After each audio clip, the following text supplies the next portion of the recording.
The Mike Hosking Breakfast, 6 to 9 weekdays on Newstalk ZB.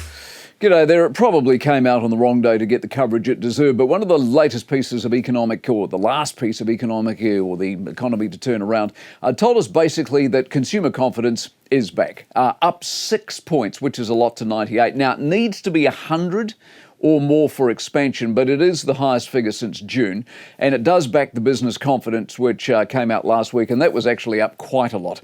Business comes first, of course, because they see the turnaround on sales. The spending numbers back that up because they're pretty much real time, they're electronic, and then you get the confidence as a follow-up, given although we are spending, some may not want to admit it, may still feel a little bit like they're in a funk. But add it all together, and the conclusion is inescapable. You can also add the ASB housing numbers if you want. Confidence in the housing market, listen to this, is at a 15-year high. Why? Because it's almost perfect. Good supply, cheap money, but most importantly, we seem to have crossed that psychological barrier and given ourselves permission to start to feel good again. Now, the irony is the growth that drives all of this might just have been there all along. We get the Q3 GDP number later on this month with Inframetrics suggesting it's 0.9. Add that to the rest of the year and we are well above the growth line. Not that a lot of the commentary all this year has backed any of that up. Which is not to say, of course, that some are still doing it tough, not to say it's going to be boom times. It's just to say there comes a point where the facts, the figures, the evidence can no longer be denied.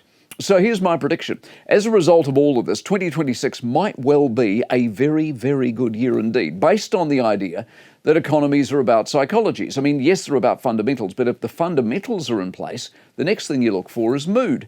And given the mood has been so repressed, when we decide to take the handbrake off, there might just be no stopping us. As I said last week, don't underestimate the Reserve Bank and the finality of their cut. This was it. We've done our job. You are free to go. Enjoy your life. For those waiting and dilly-dallying, that was what they were waiting for.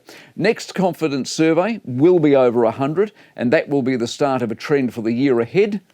Remember where you heard it first. The Mike Hosking Breakfast, 6 to 9 weekdays on Newstalk ZB.